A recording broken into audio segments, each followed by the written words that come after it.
Well, Nicola, terrific speech on Andy. I mean, I hear what you say, take your own route. Sometimes the Scottish National Party wonder if I'm still in it. Anyway, 15 years ago, 250 borderers were in this very hall. They came here to campaign for a railway line. The Petitions Committee of the Scottish Parliament, an innovation, came here. And now that railway is being built, I know about the mud on the road, I know about the dirt, I know about all the other people. My email box is full of it. However, what a difference it's going to make. And that was a people's campaign. It's people who took it to their parliament and got something that they wanted restored. This is a bigger people's campaign for restoration, but it will be won in the same way.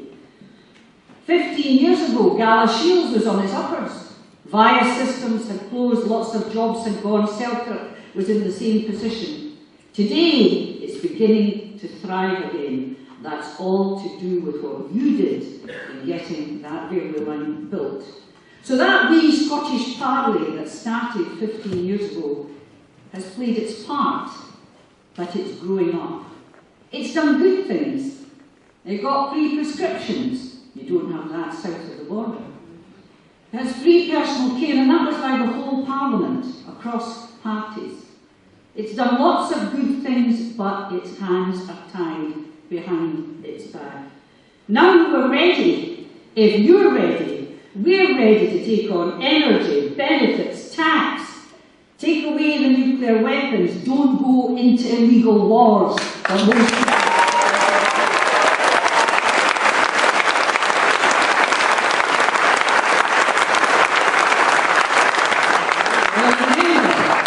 The adage, power devolved is power retained. So anything that's on offer in the panic of the no campaign for some kind of Devo max, Devo minimal, Devo what you like, it will be power retained on the important things that matter, I hope, to all of us. A jam tomorrow? I don't even know what kind of jam's on offer. Not only that, they didn't allow a question on the ballot paper about devolution. Remember that? They were so sure of themselves that they said it's going to be yes, no, nothing else. Now we're getting this filtering through. Now you see, I know I'm looking young, but I was around in 1979 when Lord Hume came on the television on the eve of poll and said, vote no, I will give you something better. 18 years later, we had 18 years of a Tory government and we got nothing until 1999. So that's what happens when you get these false promises. Independence isn't a mystery.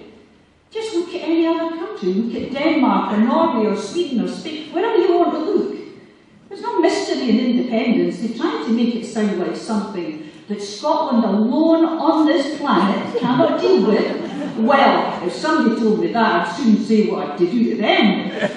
You know, it's really, really an insult to say to the Scottish people, you can't cope, you can't do it, you need us. Of course we do. So we get all this from the No campaign, and I have to say, close your ears, Nick Clegg.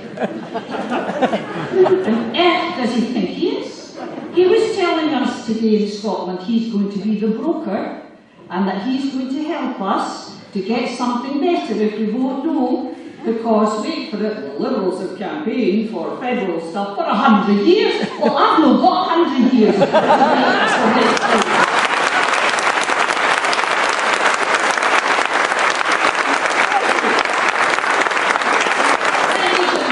Another fraud that's going on about our English neighbours. You see, they've got problems with me because I'm English. I was born in Burton-on-Trent.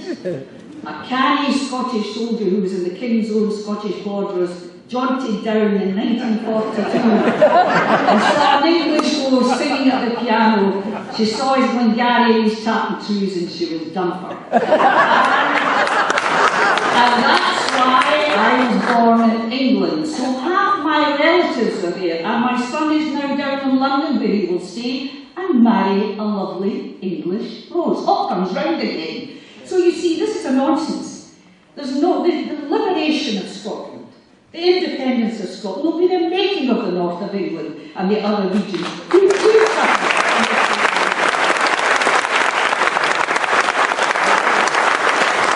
How on earth can anybody justify, even in the UK, let alone Scotland, food banks? Who ever thought we would have food banks in the borders? You have the facts, you use your head, but I'm asking you to search into your hearts as you walk into that polling booth on September the 18th. It's the most important vote you will ever cast, and you are privileged to be around to cast it. It's not just for yourself, or for your neighbour, or for the folk beyond, or your children or your grandchildren. It's for generations of Scots.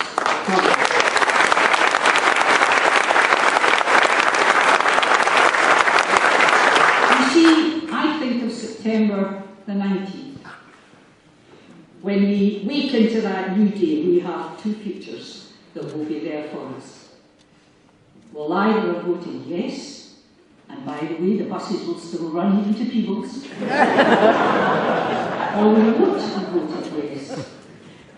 If we vote yes, we have governments we choose. Not the Scottish National Party, I don't know the club whether I'll vote for you or not. So we'll have, however, the government that we choose will be part of that great family of nations across the world and at ease with our neighbours south of the border.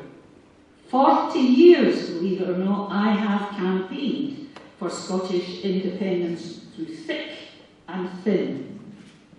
Too many have not lived to this day to cast their vote September the 18th. Too many have I seen with their coffins, with the saltire draped on. I'm going to tell you something. If you do that to me, I'm going to lift that lid and I'll